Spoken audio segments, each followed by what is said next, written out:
Break के बाद एक बार फिर से बहुत बहुत स्वागत है आप सबका। तो चलिए इस मुकाबले को आगे बढ़ाते हुए अब चलते हैं तीसरे राउंड की तरफ, जिसका नाम है व्यक्तित्व और नेतृत्व राउंड। व्यक्तित्व और नेतृत्व राउंड के तहत जज साहब, अब मैं आपको तकलीफ दूंगी। जूरी साहिबा ने सभी उम्मीदवारों से प्रश्न पूछ लिए थे। अब जज साहब सभी उम्मीदवारों से कुछ समान प्रश्न पूछेंगे, कुछ कॉमन सवाल पूछेंगे, जिसके दौरान हमारे जूरी सदस्य इन सभी उम्मीदवारों के व्यक्तित्व और नेतृत्व क्षमता की परख करते हुए उन्हें अंक देंगे। जज साहब बिल्कुल शुरू करें। हाँ बिल्कुल शुरू किया जाए। मैं तीनों प्रतिभागियों से 3 सवाल पूछूंगा, एक बार में एक सवाल, फिर दोबारा, फिर तीसरा। जी पवन जी, मेरा सवाल ये है, अब तीनों से सेम सवाल है, पहले जवाब आप देंगे। समाज में महिलाओं की सक्रिय भूमिका बढ़ाने के लिए आप क्या कदम उठाएंगे? सक्रिय भूमिका समाज में लड़कियों की सक्रिय भूमिका निभाने के लिए उनको अच्छे रोजगार मुहैया कराएंगे। जैसे कंपनी में या सरकारी जो भी संस्थाएं हैं या सरकारी नौकरियां हैं, उसके अंदर उनको उनकी बाकायदा सीटें रिजर्व कराएंगे। जी जी। बाबा बलदेव जी, समाज में महिलाओं की सक्रिय भूमिका बढ़ाने के लिए आप क्या कदम उठाएंगे? समाज में महिलाओं की सक्रिय भूमिका निभाने के लिए सबसे पहले उनकी सुरक्षा का इंतजाम जो है वो पुख्ता करना पड़ेगा जी। उसके बाद में उनकी शिक्षा का पूरा इंतजाम करना पड़ेगा, और फिर उनकी चाहे वो पंचायत से लेके पंचायत इलेक्शन से लेके पंच इलेक्शन से लेके जिला परिषद के एमएलए तक, एमपी तक उनको भागीदारी देने के लिए उनकी लड़ाई लड़नी चाहिए। जी जसमेर जी, यही सवाल आपसे भी है। हाँ जी। कि समाज में महिलाओं की भूमिका बढ़ाने के लिए आप क्या कदम उठाएंगे? एक पहला तो काम है जी उनको शिक्षित करना। जी। शिक्षित करना, और उनका जो भी है काम उनको अलॉट करना कि भाई ये आपने ये करके दिखाना है, करना है। कई तो बात ऐसी होती है कि भाई औरतों को मेंबर और सरपंच बना देते हैं, लेकिन वो उनके पति होते हैं वहाँ सरपंच और मेंबर, उनको शिक्षित करके उनको आगे ले आना पड़ेगा कि भाई आप पंचायत की मीटिंग में भी जाओ, आप जिला परिषद की मीटिंग में भी जाओ, आप कहीं भी जाकर आप अपने विचार रखो। इस तरीके से हमने करना पड़ेगा ताकि वो और उनके कहे काम को ठीक और उस पर तुलना करनी पड़ेगी कि भाई आप भी ठीक कर सकते हो। और सुरक्षा का भी ज़रूरी है। उनकी जिम्मेदारी भी ज़्यादा है कि भाई रिजर्वेशन में, कि वैसे तो आते नहीं, जहाँ भी रिजर्वेशन हो उसमें उनको आना चाहिए। रिजर्वेशन जिस पर आप समझते हो कि भाई बढ़ रहा है, उसको और ज़्यादा बढ़े। और इनको जैसे अब दूसरा सवाल अब आप पूछें। हाँ पवन जी, मेरा दूसरा सवाल आपसे है। आपका राजनीति में आप आए हैं, जिला पार्षद रहे हैं, आपका राजनीति में आने का मुख्य उद्देश्य क्या है? आप क्यों राजनीति में आए? राजनीति में आने का उद्देश्य सिर्फ यही है कि मैं समाज सेवा, जनता सेवा करूं, और उनके जो भी काम होने वाले हैं या इलाके के हैं या पर्सनली हैं, नौकरी की व्यवस्था या कोई और काम, जो भी अफसरशाही में कोई काम होते हैं, उनकी सेवा काम करवा के उनकी सेवा करूं, यही मेरा मेन उद्देश्य है। जी।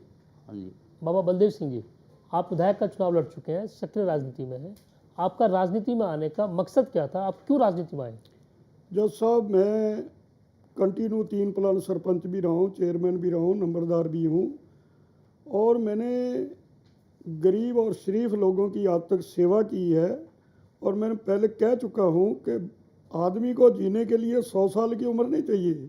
आदमी को काम करके ऐसे लोगों को दिखा देने चाहिए कि लोग, चाहे वो 20 साल की उम्र में चला जाए और लोग 100 साल याद रखें। मेरा एक ही मकसद है, गरीबों का उत्थान के लिए सभी वर्गों को पूरा मान सम्मान की लड़ाई लड़ना, और हल्के के विकास के लिए गली में, मोहल्ले में, चौपाल में जाके उन लोगों का, मैं कहता हूँ कि उम्मीदवार को जो चुन के भेजती है जनता, उनकी पावर को जो इस्तेमाल करते हैं वो गलत करते हैं। उन लोगों के बीच में जाके उनको वहाँ पूछे तुम्हारा कार्य क्या, उन अफसरों को वहाँ लेके जाए तुम्हारा कार्य क्या, मौके के ऊपर उनका इसलिए आप राजनीति समाधान करें। जी। जसमेर सिंह जी, आप विधायक का चुनाव लड़ चुके, सक्रिय राजनीति आप कर रहे हैं, आपका क्या मकसद राजनीति में आने का? मेरा भी मकसद यही है कि विकास हो लोगों का और इलाके का, और ईमानदारी से हो, भ्रष्टाचार मुक्त हो। मैं मेंबर से लेकर चेयरमैन तक और इसका एमएलए तक चुनाव लड़ा हूँ जी। कहीं भी कोई मेरे पंचायत में यूनानिमसली गांव का सरपंच रहा हूँ। आजकल बड़ा मुश्किल है यूनानिमसली होना। तो मैं तो जब से ला की थी ने जी, उसी टाइम से मेरा इंटरेस्ट था इस तरफ और दिलचस्पी थी। शुरू में मेंबर बन गए, फिर सरपंच बना दिया लोगों ने, फिर मैंने लैंड मॉर्गेज बैंक का डायरेक्टर बनया, वहाँ लोगों की सेवा करी। कोऑपरेटिव बैंक का चेयरमैन रहा जिला कुरुक्षेत्र का, वहाँ लोगों की सेवा करी। और लोगों के कहने से ही हम चलते रहे कि भाई हम आपकी पूरी शुद्ध भावना से, शुद्ध आत्मा से आपकी सेवा करेंगे जी, और सेवा ही हमारी जी। तीसरा सवाल पवन जी मैं आपसे कर रहा हूँ पहले कि आप खुद को एमएलए बनने लायक क्यों समझते हैं? ऐसी क्या खास बात है आपके अंदर कि जनता आपको वोट दे? आप ऐसा क्या समझते हैं अपने अंदर?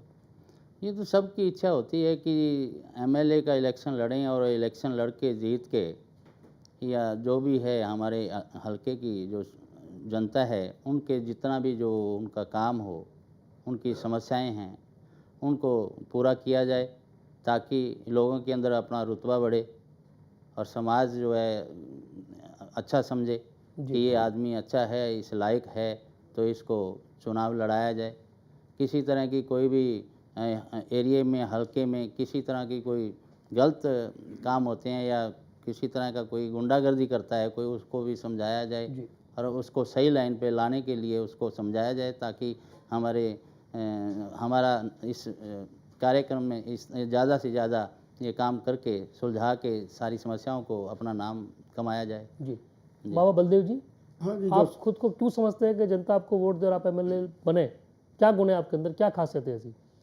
मैंने चाहे वहाँ इनेलो का राज रहा, चाहे कांग्रेस का राज रहा, जब जब भी जास्ती हलके में हुई, मैंने उन लोगों की लड़ाई लड़ी, पूरा संघर्ष किया, एजिटेशन किया और उन लोगों को इंसाफ दिलाया। चाहे वो डकैती का था, चाहे वो मर्डर के थे, चाहे वो गौशाला के थे, चाहे गौचरांद के थे, चाहे मंदिर के, मस्जिद के, कोई भी हुआ, मैंने वहाँ किया। और मैं 82 से लेके लोगों की सेवा कर रहा हूँ और हलके में 2000 से लेके घर घर जाके लोगों के दुख में सुख में वो कर रहा हूँ। और मैं पहले कह चुका हूँ कि काम करने की एक अंदर भावना है कि गरीबों को थोड़ा ऊपर उठाएं और शरीफ लोगों को थोड़ा ऊपर उठाएं और विकास करके एक हल्का, मैं कहता हूँ अगर लोग चुन के भेज देंगे तो मेरे हलके को लोग दूसरे हलके वाले भी देखने आएंगे। जसमेर जी, आप खुद को एमएलए बनने के लायक क्यों समझते हैं? मैं ये समझता हूँ जी, इसलिए समझता हूँ, एक तो मैं किसान वर्ग से हूँ जी, और जहाँ किसानों की मतलब लेजिस्लेशन बना के ही किसानों का भला किया जा सकता है, व्यापारियों का भला किया जा सकता है, कर्मचारियों का भला किया जा सकता है।